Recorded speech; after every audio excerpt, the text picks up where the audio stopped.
Hi, Dr. Hadley. My name is Emily Gulley, and this is my video. So my personal background, I moved to Florida in 1998, so when I was in 8th grade, and I attended Lakeland Highlands Middle School here in Lakeland, Florida. I then graduated from George Jenkins in 2003. I got my USF undergrad degree in British and American literature, and I graduated in 2008, and that's pretty much where I started teaching. I am married. I have my husband is a assistant principal at Kathleen High School, and he just finished his Ed Leadership Master's program not too long ago through the Polk County cohort as well. So I was excited to have this opportunity to do it as well. I didn't want to take the leadership route, but the reading program seemed like a better fit for me. We have two boys. One is in 6th grade, he's 11, and my other one is in 3rd grade. And so it's been a challenging beginning of the school year, but it's been really fun. So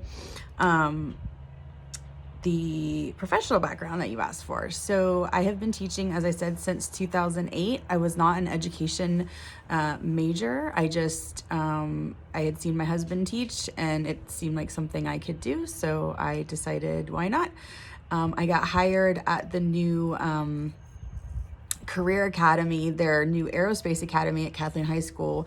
They needed a teacher out there full time, and so I was just excited to get a job, and so I said, yeah, send me out there. And the rest is history. I've been there since 2008, so when we started out as a little tiny portable hangar, and then into the 3-story building that we are currently in now. So yeah, I've been doing that since I got started. I taught reading for a little bit, but and then I taught history for a school year, and then but my primary focus has been on English. I've taught 9th grade, 10th grade, 11th grade, 12th grade. Right now I'm teaching 11th and 12th grade English honors, and I have 2 classes of world history. So it's been interesting, but it's it's good to have some change and variety. In fact, my juniors now are the 10th graders I taught last year, so I've actually moved up with a bunch of them, which has been really helpful in terms of me kind of knowing their styles, them knowing what to expect from me, and those relationships that I've started with them. I've stayed in the classroom mostly because that's where I feel like my strengths lie. I really like working with the students, and I haven't really had that desire to try to get a coaching position or anything like that. Not because I didn't think I could do it, but I really just sometimes enjoy those moments of being in the classroom and dealing with students sometimes rather than adults. So, but not to say that that's not something I would want to pursue later. It's just not something that I've done thus far. So my initial thoughts on the Caldwell article, I really, I liked it. I appreciated the language and the format.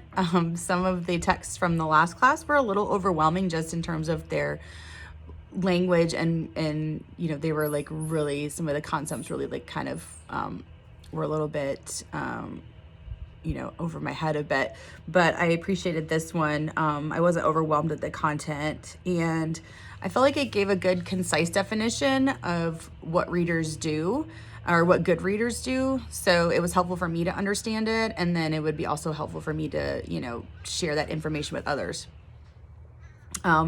I liked the techniques and strategies that the book gave us when we were reading the stories line by line. I liked how it showed the difference between the narrative fiction versus the informational text, the nonfiction, because you really do kind of have to make that shift when you're reading those different texts, and the strategies that you use for reading literature is not necessarily the same as the ones that you're going to use when you read a historical document or a science article or even any kind of informational text. So it was kind of interesting because I did my research paper for Dr. Smith on like the importance of content literacy and incorporating literacy instruction throughout the day rather than just in an English or reading class, as a way to improve student literacy overall. And, that way students would get exposed to literacy skills all day, and they would also be able to use certain strategies within the different content areas, and be able to get more meaning from those subject areas as well. So that was interesting that they had those two different examples there. I also thought it was interesting about how the Caldwell mentions that the strategies, like inferencing and asking questions, those were things that came very naturally for good readers. Even before we read the explanation, or even before the explanation was provided after each line, I found myself doing the same thing. Like, who is this character? Or what do you mean? Is this a pet? Even understanding like tail versus tail, and knowing that, TALE meanings was meaning that you're going to read a story, like a fictional, like a fairy tale or something like that. So it's important to understand, like, sometimes those multiple meaning words, understanding like where they belong in context, that's something that good readers do. And sometimes we don't recognize that.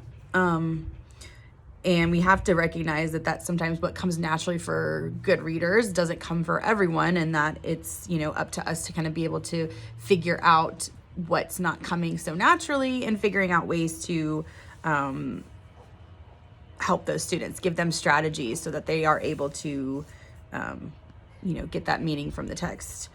I also liked how they kind of, clearly outlined the reasons for reading assessment. I kind of like had my own conclusions and reasons why, and they pretty much aligned with what Caldwell said, but it was just, basically putting in wording that was easy to digest and, again, kind of share with others. But it's identifying, good reading behaviors, and then giving us, a list of what those look like. And then the second step was determining reading level, and then how do we do that, and what does that look like? And then as well as like assessing the progress. Are the students improving? Are they making the improvements that we, were hoping they would?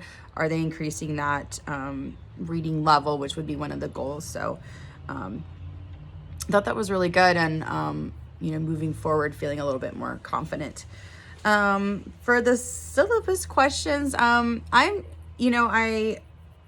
just a bit nervous. I've not been super strong at data analysis. I know that most times when I've looked at data, it's been in a collaborative format. So I've been kind of able to lean on others. So I'll be interested to see how I do with this, and hopefully that's something that I can reach out to my classmates or to you to assist me with.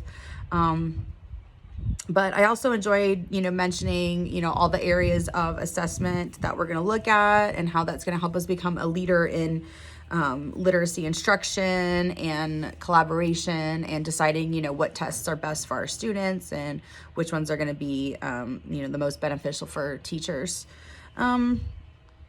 Also, excited and interested, but also a little bit nervous about developing this literacy improvement plan. I think this just has to be something that I'm gonna have to build my own confidence with, and really, read the materials and study the materials. And but it should be something that I can really, take from this course and really be beneficial moving forward. So that's pretty much it. I enjoyed our class on Monday, and I look forward to the rest of the semester. So thanks.